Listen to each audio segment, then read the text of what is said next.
আগামী 2 দিন এই রকম আবহাওয়া চলতে থাকবে।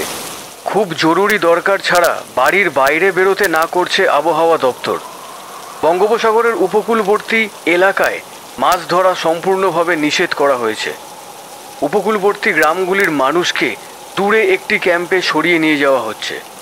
ভাই, তুই ঘর যাবে কি করে বলতো? কাল রাত থেকে এই দুর্যোগ শুরু হয়েছে। তুই শালা চিন্তায় ফেলে দিলি আমায়। চিন্তা করছিস কেন?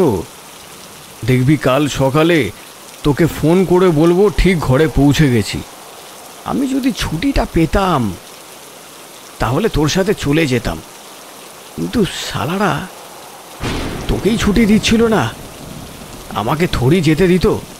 আমি একাই চলে যেতে পারবো রে, আর যাওয়াটা অনেক জরুরি। খবরটা শুনলি ঠিক করে? নদী পার হওয়ার জন্য খেয়া পাবি তো? তুই গেলে কি খেয়া পেয়ে যেতাম? কিন্তু বিপদটা তো একা পার করতে হতো না, সাথে কেউ থাকলে ভয়টা অনেক কম লাগে, বুঝলি? এত তো দেরি হলো, আর 2 দিন পর গেলে কি হতো ভাই? আজ প্রায় গোটা একটা মাস পেরিয়ে গেল। মা বিছানায় শোয়া, না ঠিক করে খাবার খাচ্ছে, না ঠিক করে ঘুমাতে পারছে। বাবার বয়স হয়েছে, একা আর পেরে উঠছে না। আমি আজ যাব কাল যাব করে একটা মাস কাটিয়ে দিলাম, ছুটিই পাচ্ছি না। চাকরি গেলে যাক, আজ আমি যাবই, যা হবে হোক। খেয়া না পেলে কি করবি ভাই? দেখছি কি করি। তোর ঘরের দিকেও যাব খবর নিতে। আমার ঘরে সব ঠিক আছে, তুই কাকিমাকে সুস্থ করে তোল আগে।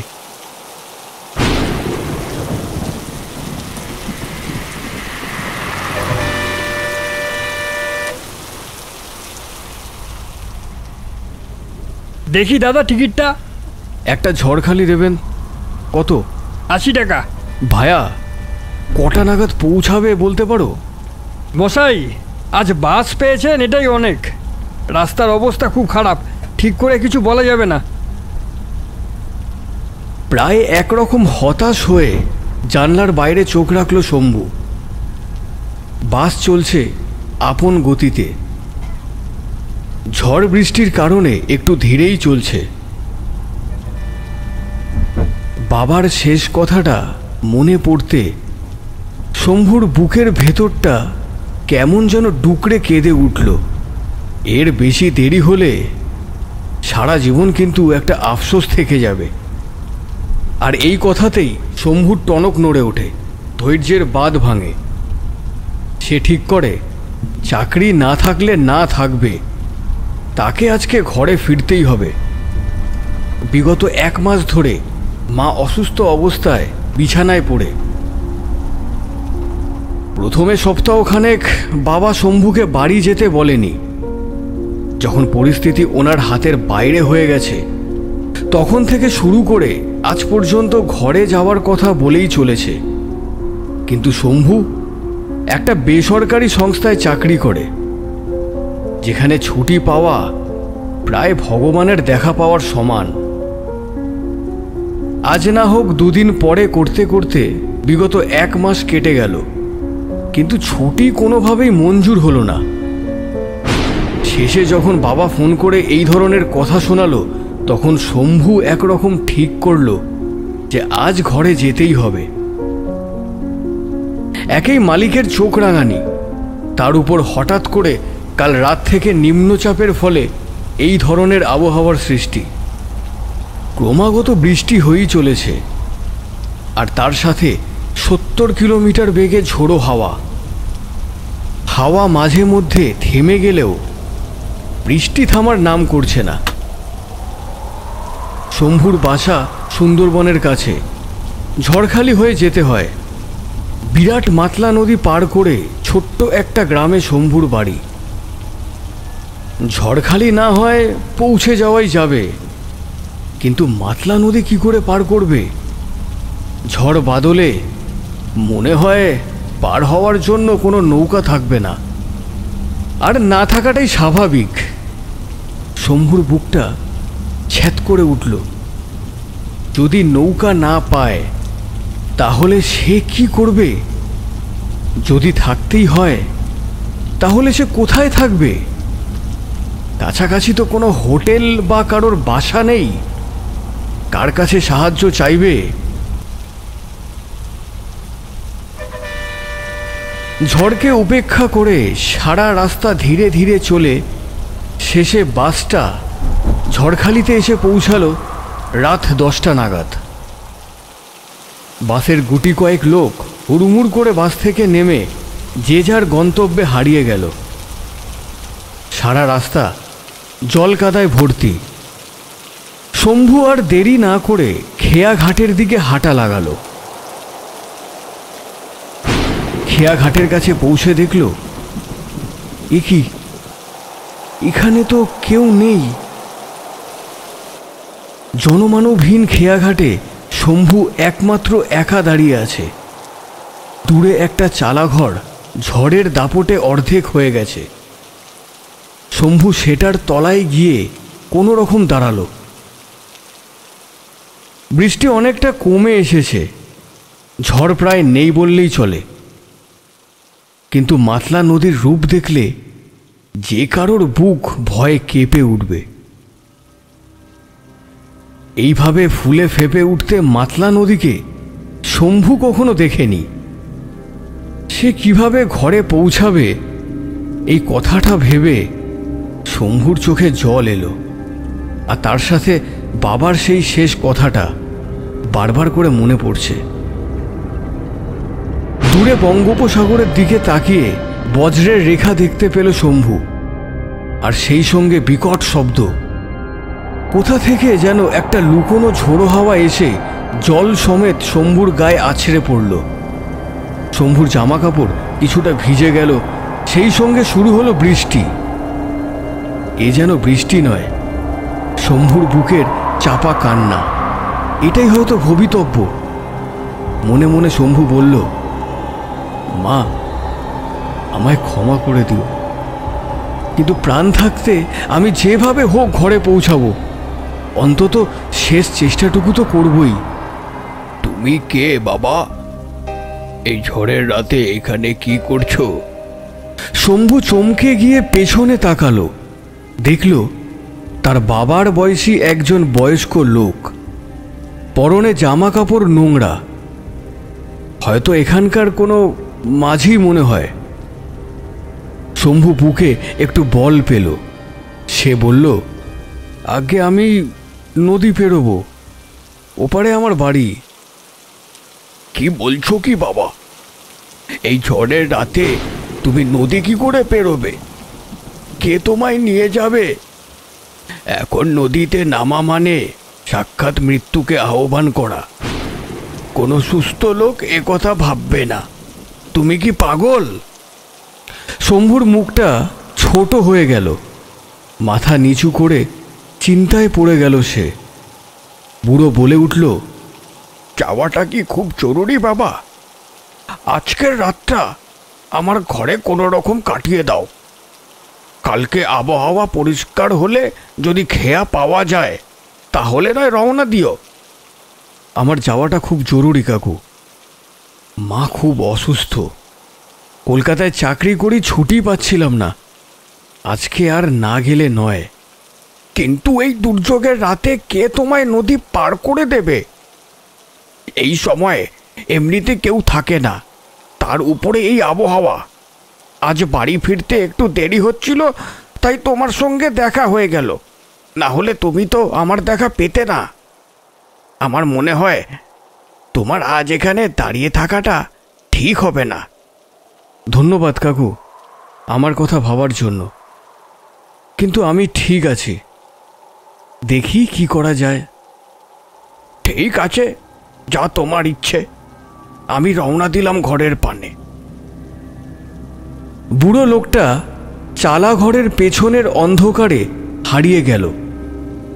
বৃষ্টির দাপট আরো বেড়ে উঠল। প্রবল ঝোড়ো হাওয়া এসে অর্ধেক চালাঘরটাকে উড়িয়ে নিয়ে যেতে চাইছে। শম্ভু চালাঘরের ভেতরে কিছুটা ঢুকে দাঁড়ালো। বাস থেকে নেমেছে প্রায় 1 ঘন্টা তো হয়েই গেছে। শুধু দাঁড়িয়ে থাকলে কিছুই হবে না। কোনো রকম একটা নৌকা পেলে ভালোই হতো। সে একাই পাড়ি দিত জীবনের ঝুঁকি নিয়ে। ভরা বৃষ্টিতে মাতলা নদীর জল যেন ফুলে ফেপে উঠেছে। বিদ্যুৎ চমকের আলোয় নদীর দিকে তাকিয়ে একটা নৌকা চোখে পড়ল। শম্ভুর চোখটা দপ করে জ্বলে উঠল। এতক্ষণ তো চোখে পড়েনি। কপালটা তার মানে অতটাও খারাপ না। একটা চেষ্টা করে দেখা যেতে পারে। ছোটবেলা টুকটাক নৌকাও চালিয়েছে শম্ভু।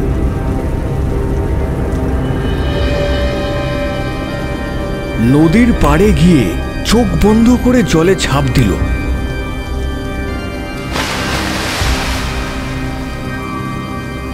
নৌকাটা পাড়ের সামনেই ছিল। কাছে পেতে খুব একটা কসরত করতে হলো না। শম্ভু প্রথমে নৌকায় উঠে হাঁফ ছেড়ে নিঃশ্বাস নিল। তারপর লক্ষ্য করল নৌকায় সে একা নয়। সম্পূর্ণ ভেজা অবস্থায় উল্টো দিকে পড়ে আছে একটা নিথর দেহ। প্রথমে সাংঘাতিক ভয় পেয়ে গেল শম্ভু। তারপর ধীরে ধীরে সাহস সঞ্চয় করে দেহটাকে সোজা করে শুইয়ে দিল। দেখল আগন্তুক এখনো বেঁচে আছে। এও কি আমার মতন মৃত্যুকে উপেক্ষা করে নিজের কোনো প্রয়োজনীয় কাজে বেরিয়েছিল? আহারে, এই দুর্যোগের রাতে কোনো রকম প্রাণে বেঁচে গেছে। লোকটার কথা ভেবে শম্ভুর চোখে জল আসছিল। হঠাৎ সেই সময় আগন্তুক কেশে উঠল।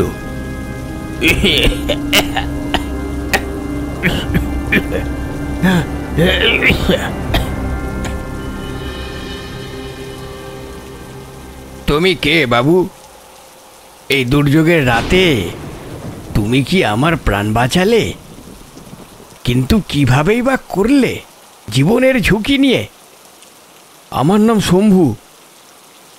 আমি নৌকার খোঁজে 2 ঘন্টা ধরে ওই দূরের চালা ঘরের নিচে দাঁড়িয়ে আছি। আমাকে যে বাড়ি যেতেই হবে, না হলে খুব দেরি হয়ে যাবে। আর কখনো দেখতে পাবো না। মা যে আমার খুব অসুস্থ। ও, এই কারণেই বুঝি জীবনের ঝুঁকি নিয়ে শেষে কিনা আমার নৌকায়। কিন্তু এই দুর্যোগের রাতে তুমি তো কোনো নৌকা পেতে না বাবু। ভাগ্যিস আমি এই পথে এসেছিলাম। ভাগ্যিস আমি আপনাকে প্রাণে বাঁচিয়েছিলাম। তা ঠিক, তা ঠিক। আপনি না থাকলে হয়তো আমি কোথায় ভেসে চলে যেতাম। তা যাবেন কাকু, যাবেন? আমাকে নিয়ে একটু ওই পারে নিয়ে যাবেন। আমাকে আজ রাতের মধ্যে বাড়ি যেতেই হবে। তা না হলে যে বড্ড দেরি হয়ে যাবে। বাবু, আপনি কি জানেন এখন ওই পারে যাওয়া মানে সাক্ষাৎ যমদেবকে ইশারা করা? দেখুন, আপনি মাঝি, এই ঝড় আর এই নদীকে আমার থেকে অনেক ভালো বোঝেন। যদি দেখেন কোনো বিপদ, আপনি নিজের প্রাণ বাঁচাবেন। আমার কথা ছেড়ে দিন। কিন্তু যদি কোনো মতে ওই পারে যেতে পারি, তাহলে আমি আমার মাকে দেখা দিতে পারবো। বিশ্বাস করবেন না, 1 মাস ধরে চেষ্টা করছি বাড়ি যাওয়ার, কিন্তু অফিস থেকে কোনোভাবেই ছুটি পাচ্ছিলাম না। শেষে রীতিমতো মালিককে তোয়াক্কা করে এখানে চলে এসেছি। চাকরি গেলে যাক যাক যাক, মায়ের দেখা তো পাবো। আগন্তুক মাঝি একটা মায়ার দৃষ্টিতে শম্ভুর দিকে তাকালেন। চলো বাবু, চলো। আজ যাই হয়ে যাক, এ বান্দা তোমাকে ওই পারে পৌঁছে দেবেই। শম্ভুর মন আনন্দে নেচে উঠল। বুকের মাঝে কোনো একটা জায়গায় একটা আশার ক্ষীণ আলো দেখতে পেল। প্রথম থেকেই এই লোকটাকে দেখে শম্ভুর মনে কেমন যেন একটা জোর এসেছিল। আগন্তুক মাঝি বৈঠায় হাত দিয়ে হ্যাচকা টান মেরে নৌকাটাকে নদীর বিপরীতে ঘুরিয়ে দিলেন। তারপরেই প্রাকৃতিক দানবকে উপেক্ষা করে দমকা হাওয়ায় দুলতে দুলতে বুক ভরা ভয় এবং আতঙ্ক নিয়ে নদীর ওপারে রওনা হয়ে গেল। মাঝ নদীতে জল একটু যেন শান্ত, হঠাৎ যেন ধীরে ধীরে প্রকৃতিও শান্ত হয়ে এলো। কোথায় সেই ঝড়, কোথায় সেই অঝোর বৃষ্টি? ধীরে ধীরে সব কেমন যেন কমে আসছে। শম্ভু মনে মনে ভাবল, এ যেন সাক্ষাৎ ভগবান। প্রথমে নৌকার দেখা, তারপর নৌকার ওপরে এই আগন্তুক।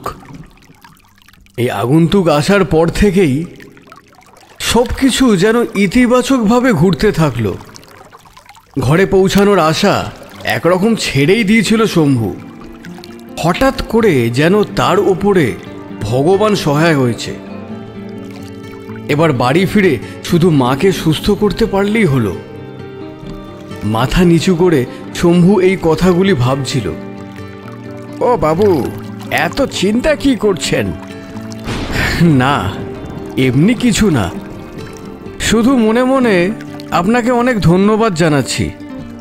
কারণ মুখে আমার কাছে কোনো শব্দ নেই আপনাকে ধন্যবাদ জানানোর। আমি হয়তো ভেবেছিলাম যে আজকে রাতে আর বাড়ি ফেরা হবে না, কিন্তু এখনো একটা সংশয় আমার মনে রয়েছে। মনে মনে ভগবানকে ডাকছি যেন মাকে গিয়ে এবারের মতো সুস্থ করতে পারি। বড় গাফিলতি করেছি। চিন্তা নেই বাবু, একদম চিন্তা নেই।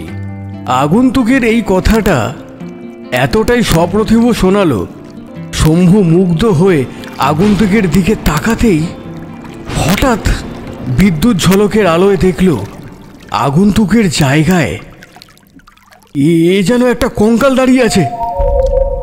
কতটা যে ভয় পেয়েছে সেটা বলে বোঝাবার কোনো ভাষা নেই। যদি তার জায়গায় কোনো বয়স্ক লোক থাকতো তাহলে সে এই মুহূর্তে যে হার্ট ফেল করতো সেই বিষয়ে সন্দেহ নেই। এটা কি দেখলো সে? সেটা বুঝে উঠতে উঠতেই আগন্তুক বলল, চিন্তা নেই বুঝলে বাবু, চিন্তা নেই। তুমি বাড়ি ফিরে দেখো তোমার মা সম্পূর্ণ সুস্থ হয়ে গেছে। এই বলে রাখলাম, আমার কথা মিলিয়ে নিও। আগন্তুকের কথায় শম্ভু স্তম্ভিত ফিরে পেল। মনে মনে ভাবল, সারাদিন খুব পরিশ্রম হয়েছে, হয়তো সেজন্যই একটু ভুল দেখেছি। আর তার সাথে মুগ্ধ হয়ে বলল, যদি তাই হয় কাকা, এরপরে তোমার সঙ্গে যখন দেখা হবে না, তোমাকে এক সের দই খাওয়াবো। নিজের ছেলে মনে করে ওইটুকু গ্রহণ করো। আগন্তুক কেমন যেন তাচ্ছিল্যের হাসি হাসলেন, যেমন কোনো বাচ্চার কথা শুনলে তার বাবা যেভাবে হেসে ওঠে, যেন সে না বুঝে কিছু অবাস্তব কথা বলেছে। প্রকৃতি এখন সম্পূর্ণ শান্ত। দূরে পূব আকাশের দিকে তাকিয়ে শম্ভু দেখতে পেল হালকা লাল আলোর ছটা। তার মানে কি ভোর হয়ে গেল? নিন বাবু, চলে এসেছে আপনার এই পাড়ে। আমার কর্তব্য শেষ, এবার আমার ছুটি। কাকা, তোমার সাহায্যের যদিও কোনো প্রতিদান হয় না, তবু আমি বলবো অন্তত এই মুহূর্তে তোমার পারিশ্রমিকটুকু রাখো। না না বাবু, ওসবের দরকার পড়বে না। আমি লোককে সাহায্য করতে পারলেই খুব খুশি হই। আপনি আসুন আসুন, আর দেরি করবেন না। আসুন, বাড়ি গিয়ে দেখবেন আপনার মা নির্ঘাত সম্পূর্ণ সুস্থ হয়ে গেছে।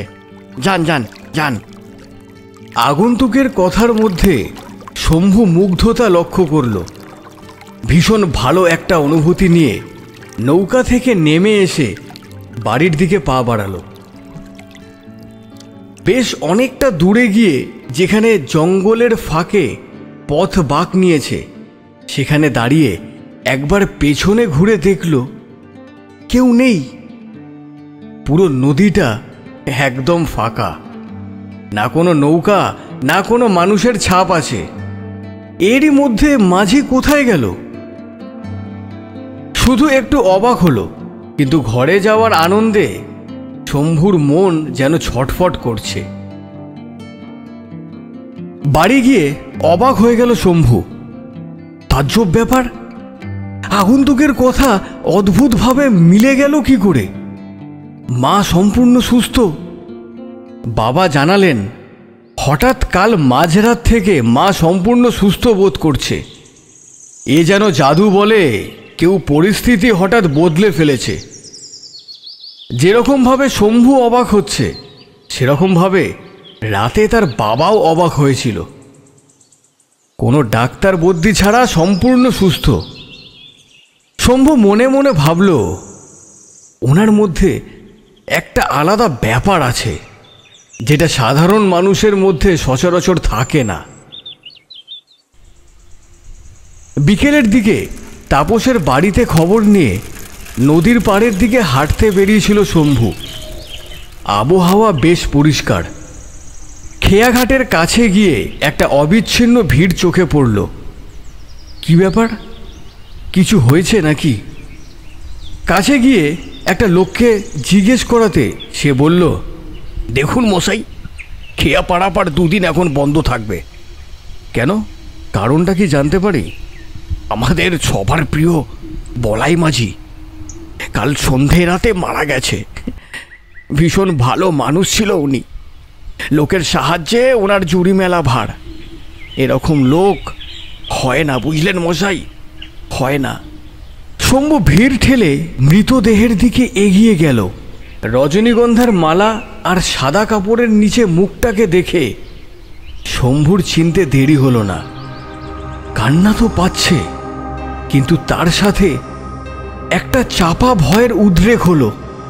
যদি সন্ধ্যাবেলা মারা গিয়ে থাকে, তাহলে রাতের বেলা তাকে নদী পার করে দিল কে? শম্ভুর ওর দেওয়া কথাটা হঠাৎ মনে পড়ে গেল। যদি মা সুস্থ হয়, তাহলে তার সাথে দেখা হলে তাকে সে 1 সের দই খাওয়াবে। শম্ভু আর নিজেকে ধরে রাখতে পারল না। একটু দূরে একটা বালির ঢিপির ওপরে ধপ করে বসে পড়ল। তার 2 চোখ বেয়ে জল নেমে আসছে। দূরে নদীর দিকে তাকিয়ে সে যেন ওই বলয় মাঝিকে দেখতে পেল। আকাশ বাতাস থেকে একটাই কথা ভেসে আসছে, বাবু, কি বলেছিলাম? তোমার মা সুস্থ হয়ে গেছে তো? 1 সের দই কোথায়? হ্যাঁ,